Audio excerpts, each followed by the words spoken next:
please welcome Monica Ramirez, founder of Justice for Migrant Women, in conversation with Fatima Graves, President and CEO of the National Women's Law Center, and Joanne Smith, founder and executive director of Girls for Gender Equity.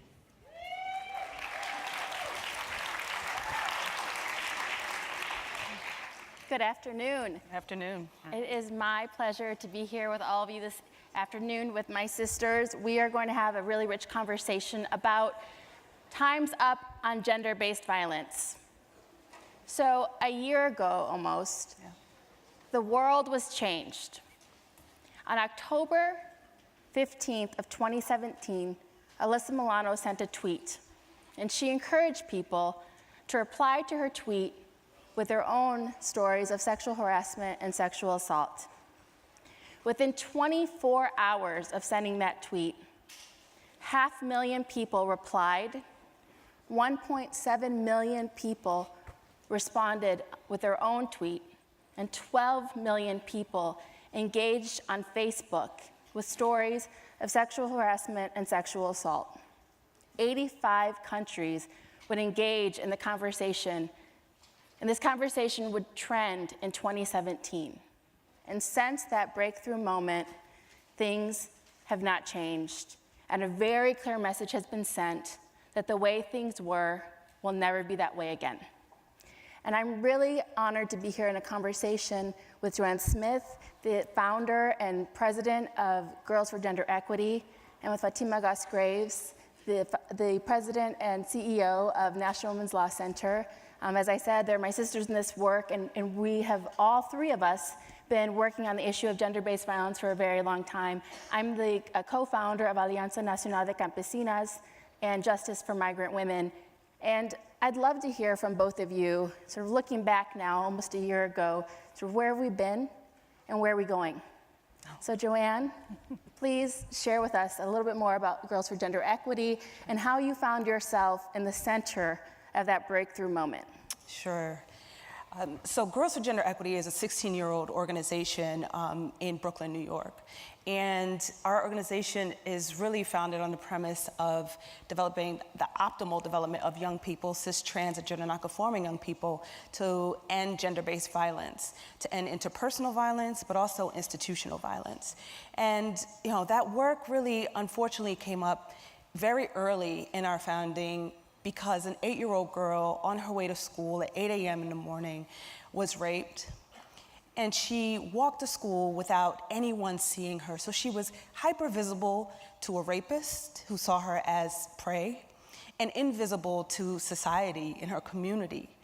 And so it was very clear for us that gender-based violence and sexual violence needed to be interrupted on multiple levels and at intersectional levels of addressing poverty and addressing the conditions that are created that make young people, make people of color, make poor people susceptible to then this power dynamic of sexual violence and violence in many forms. We worked with Anita Hill, the 20-year anniversary, because of our work to interrupt sexual harassment in schools, where our girls, as survivors, as young people who were experiencing sexual violence in schools, really wanted their peers to understand the dynamic of sexual harassment, and that it was not a rite of passage, that it actually was a gateway to other violence. And luckily in 2017, Tarana Burke was a senior director at Girls for Gender Equity. And she came to Girls for Gender Equity because of the child sexual abuse work that we were doing and embarking on. And we were already lucky to have such a brilliant visionary and leader already at Girls for Gender Equity. Right. First thing I said to her is, why do you want to be here? Like, she came from philanthropy, she was a boss, she already had it. And she was like, because you all are doing what I've always envisioned doing. We were in the midst of applying for different proposals, getting rejected, so that the resurgence of Me Too and the vision she had could happen, when on October 15th, the Me Too hashtag went viral. And immediately, it was clear, the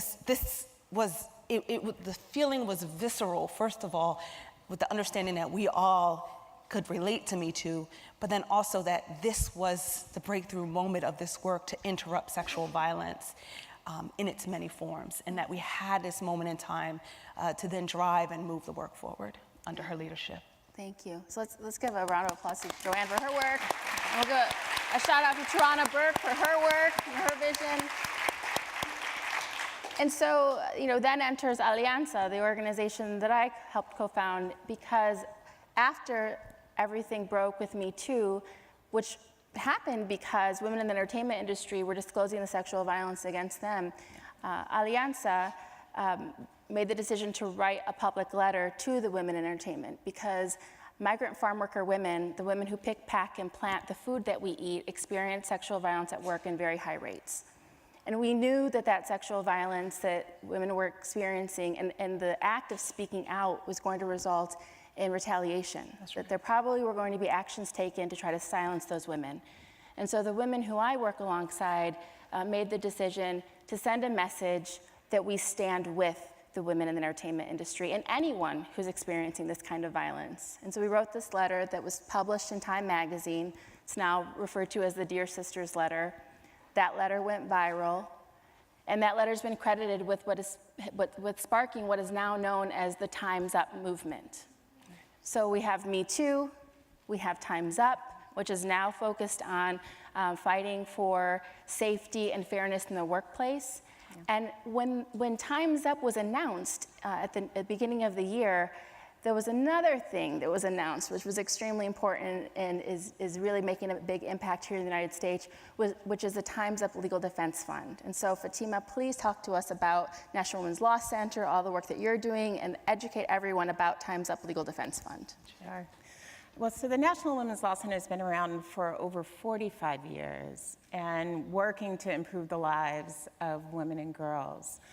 But the issue of sexual harassment and sexual violence, in many ways like Girls for Gender Equity, has been a through line for a very long time. We worked on the first case that said the Civil Rights Act actually provided protections for harassment, where the Supreme Court finally said that. We brought the case that said students are protected from harassment and violence in schools. And so this has been a thing that has been critical for our work. Really, our largest challenge was getting people to care. That's right. And when Me Too went viral in 2017 and people began meeting, not only in Hollywood, but in community and in different places, and posting those messages on Facebook, on Twitter, about their experiences of violence, many people were meeting saying, we're worried about all these people naming their experience. That's right. We know what can happen. And when the Dear Sisters letter was sent to the entertainment industry, that right then made everyone know that whatever happened, it could be about reforming the entertainment industry. Yes, there were deep, deep problems, but it really had to be around women working across sectors. So on January 1st, we launched the Time's Up Legal Defense Fund with leading women in the entertainment industry and lawyers around the country. We knew that whether women were working in the bright lights of Hollywood or working in the shadows, that they were going to need something if they were going to actually name their experience, that they were going to need attorneys. They may need communication support, and they were going to need to be able to come together. So we launched on January 1st. Since that time, we have heard from over 3,500 people around the country. They are in over 60 different sectors, women working in the fields, working in homes, working in restaurants and retail. We're also hearing from women working in all levels of government, active duty military, security officers. We know harassment is an everywhere problem. And they need attorneys. We now have over 700 attorneys who have joined with us, which is critical. And each of them can feel that this is different. They want to be a part of it. They are trying to sign up in so many different ways, and it is powerful and it is inspiring. But the thing that is most inspiring is the many, many people who continue to come forward and name their experience, who say, actually, I'm doing it in part because I saw that other person do it first. So let's give Fatima a round of applause. What she did not say, she actually co-founded the Time's Up Legal Defense Fund. So let's give her a round of applause. Thank you for that. So You've heard about some of the successes, you've heard about some of the history. Maybe you understand the difference between Me Too and Time's Up Legal Defense Fund, because I know sometimes that's been confusing and sort of put together. But we need to talk in the remaining time about where we go from here. How do we make sure that the years and years of work upon which Me Too and Time's Up were built, and this year that we've just lived with this breakthrough, how do we take that work and this past year's experiences and leverage it for change? So, Joanne, Sure. what's next? I mean, it's clear that we're not going back. We're about to embark on the year anniversary of the Me Too movement. And we, follow the leadership of Black women. Tarana Burke is the founder of the Me Too movement. That's right. And globally, Black women, women of color, have been leading movements without a hashtag. And so we, again, like sisters, band together and not allow the momentum of the Me Too movement to die. It is beyond, of course, sexual harassment in institutions and in the workplace. It starts with child sexual abuse, and oftentimes that is what then creates the conditions for sexual harassment to be so pervasive, for rape to happen, for sexual violence to happen in college. And so then it's a continuum. So we have to get to the root of the problem and address it holistically. We also, really have to shine a light. For the last year, the light has been shined on Hollywood. We have to shine a light on our communities with the understanding that we as the people own this narrative. Sexual violence happens intergenerationally, right? If we come from oftentimes a lineage of it, if we don't come from a person who has birthed us, who has experienced sexual violence, we're often in a home with somebody who has. And so we all are connected and have a dog in the fight to be able to end this. The last thing I'll say is the Me Too movement is about centering survivors and about the leadership of survivors, right? Survivors aren't just survivors and that's where it ends. We have answers, we have strategy, we're strategists, and we can move the agenda. And so it's also about healing and not staying in that place of just taking down the next person, but in that place where we can also find joy and heal beyond what has happened to us. Thank you, Joanne. Fatima, what's next? So, well, I will echo one thing that Joanne said, was leaning into the leadership of Black women, of women of color, that one of the most inspiring things that has happened in the last year is that people can actually see the people who I know have long been leading this movement and this work, and that has been important. But when I think about the work that has happened over the last year, we aren't going back culturally. There is no way. There is no way that people will have named these experiences, some of which they have put deep in their toes, and say, we're gonna do nothing with it.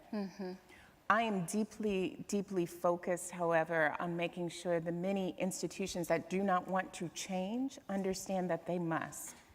So whether that is workplaces, or schools, or prisons, or housing, we cannot go back to where we were, or whether it is the Senate. That's right. That's right. That's